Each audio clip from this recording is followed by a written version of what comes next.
రాజీనామాతో ఉపరాష్ట్రపతి పదవికి ఎన్నిక అనివార్యమైంది. నూతన ఉపరాష్ట్రపతి ఎన్నికల ప్రక్రియను ఎలక్షన్ కమిషన్ ప్రారంభించింది. రిటర్నింగ్ అధికారిగా రాజ్యసభ సెక్రటరీ జనరల్ పీసీ మోదీని ఈసీ నియమించింది. పార్లమెంటు ఉభయ సభల్లో ఎన్డీఏకు సరిపడ బలం ఉన్నప్పటికీ ఉపరాష్ట్రపతి ఎన్నికల బరిలో తమ కూటమి తరపున ఉమ్మడి అభ్యర్థిని బరిలో నిలపాలని విపక్షాలు భావిస్తున్నట్లు తెలుస్తోంది.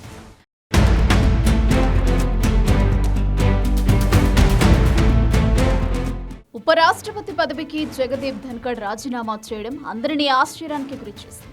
ఆరోగ్య సమస్యలను కారణాలుగా పేర్కొంటూ జగదీప్ ధన్కడ్ ఉపరాష్ట్రపతి పదవికి రాజీనామా చేశారు. ధన్కడ్ రాజీనామాతో నూతన ఉపరాష్ట్రపతి ఎన్నిక అనివార్యమైంది. దీంతో నూతన ఉపరాష్ట్రపతి ఎన్నికల ప్రక్రియను ప్రారంభించింది ఎలక్షన్ కమిషన్. తాజాగా రిటర్నింగ్ అధికారిగా రాజ్యసభ సెక్రటరీ జనరల్ పీసీ మోదీని ఈసీ నియమించింది. న్యాయ మంత్రిత్వ శాఖలో సంప్రదించి రాజ్యసభ డిప్యూటీ చైర్మన్ సమ్మతితో 2025 ఉపరాష్ట్రపతి ఎన్నికలకు పీసీ మోదీని రిటర్నింగ్ అధికారిగా నియమించినట్లు ఎలక్షన్ కమిషన్ తెలిపింది. Rajya Sabha secretariat joint secretary Garima Jain, secretariat director Vijay కుమార్లను సహాయ రిటర్నింగ్ అధికారులుగా నియమించినట్లు ఎన్నికల సంఘం వెల్లడించింది. ఉపరాష్ట్రపతి ఎన్నిక ప్రక్రియ నెల రోజుల్లో పూర్తి కావచ్చని తెలుస్తోంది. వాస్తవానికి ధన్కడ్కు 2027 ఆగస్టు 10 వరకు పదవీకాలం ఉంది. మరో 2 ఏళ్ల సమయం ఉండగానే ధన్కడ్ ఉపరాష్ట్రపతి పదవికి రాజీనామా చేశారు. నూతన ఉపరాష్ట్రపతి మిగిలిన కాలానికి కాకుండా 5 ఏళ్ల పాటు పదవిలో ఉంటారు.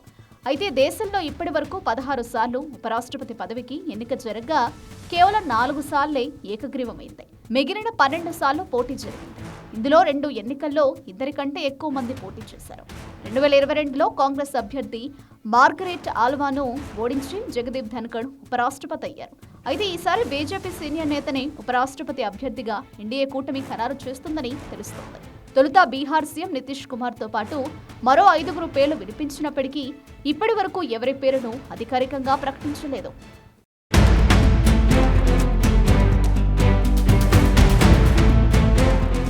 త్వరలో జరగనున్న ఉపరాష్ట్రపతి ఎన్నికల్లో విపక్షాలు తమ కూటమి తరపున ఒక ఉమ్మడి అభ్యర్థిని నిలబెట్టాలనే యోచనలో ఉన్నట్లు తెలుస్తోంది. పార్లమెంట్లో విపక్ష కూటమికి మెజారిటీ లేకపోయినప్పటికీ ఉపరాష్ట్రపతి ఎన్నికల్లో పోటీ చేయాలని భావిస్తున్నట్లు సమాచారం. ఉపరాష్ట్రపతి పదవికి జగదీప్ ధన్కడ్ అకస్మాత్తుగా రాజీనామా చేసిన నేపథ్యంలో త్వరలోనే ఉపరాష్ట్రపతి పదవికి ఎన్నిక నిర్వహించేందుకు ఎలక్షన్ కమిషన్ ఏర్పాట్లు చేస్తోంది. ప్రస్తుతం పార్లమెంట్లో ఎన్డీఏకు స్పష్టమైన మెజారిటీ ఉంది. ఎన్డీఏ కూటమి అభ్యర్థికే ఉపరాష్ట్రపతి పదవి దక్కే అవకాశం ఉంది. కానీ మెజారిటీ లేకపోయినప్పటికీ ఈ ఎన్నికలో పోటీ చేసే యోచనలో విపక్షాల కూటమి ఉన్నట్లు తెలుస్తోంది. ఇందుకు సంబంధించి విపక్ష కూటమి ఓ ఉమ్మడి అభ్యర్థిని నిలబెట్టడంపై సమష్టి నిర్ణయం తీసుకున్నట్లు తెలుస్తోంది. ఫలితంతో సంబంధం లేకుండా బలమైన సందేశాన్ని పంపే ఉద్దేశంతోనే ప్రతిపక్ష పార్టీల కూటమి ఉపరాష్ట్రపతి ఎన్నికలో పోటీ చేయాలని భావిస్తున్నట్లు తెలుస్తోంది. పార్లమెంటు ఉభయ సభల్లో ఉన్న వివిధ ఖాళీలతో కలిపి ప్రస్తుతం సభ్యుల సంఖ్య 786గా ఉంది.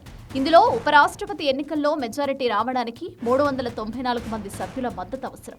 ప్రస్తుతం లోక్సభలో బీజేపీ నేతృత్వంలోని ఎన్డీఏకు 293 మంది సభ్యుల బలం ఉంది. రాజ్యసభలో అయితే ఎన్డీఏకు 129 మంది సభ్యుల మద్దతు ఉంది.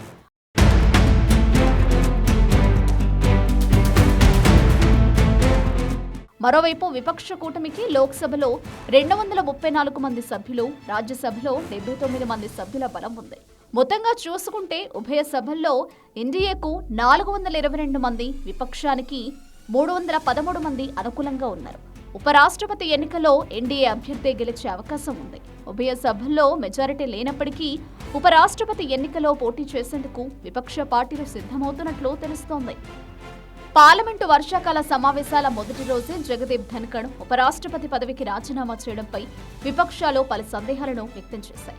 అనారోగ్య కారణాలతోనే తాను రాజీనామా చేయాల్సి వచ్చిందని ధన్కడ్ రాజీనామా లేఖలో పేర్కొన్నారు. అయితే దీనిపై విపక్షాలు అనేక అనుమానాలు వ్యక్తం చేశాయి. ఏదేమైనప్పటికీ ఖాళీ అయిన ఉపరాష్ట్రపతి పదవికి సాధ్యమైనంత త్వరగా ఎన్నికలు జరిపేలా ఈసీ చర్యలు వేగవంతం చేసింది. రాజ్యాంగంలోని ఆర్టికల్ 68లో 2వ నిబంధన ప్రకారం భారత ఉపరాష్ట్రపతి మరణించినా, రాజీనామా చేసినా లేదా ఆయనను తొలగించినా, ఇతర కారణాల వల్ల ఆ సీటు ఖాళీ అయినా వెంటనే ఎన్నికలు జరగాల్సి ఉంటుంది. ఉపరాష్ట్రపతిగా ఎన్నికైన వారు మిగిలిన కాలానికి కాకుండా 5 ఏళ్ల పాటు పదవిలో ఉంటారు. పార్లమెంటు ఉభయ సభల్లోని సభ్యులు అందరూ ఉపరాష్ట్రపతిని ఎన్నుకుంటారు. ఉపరాష్ట్రపతి పదవి ఎవరికి దక్కుతుందనేది ఆసక్తికరంగా మారింది.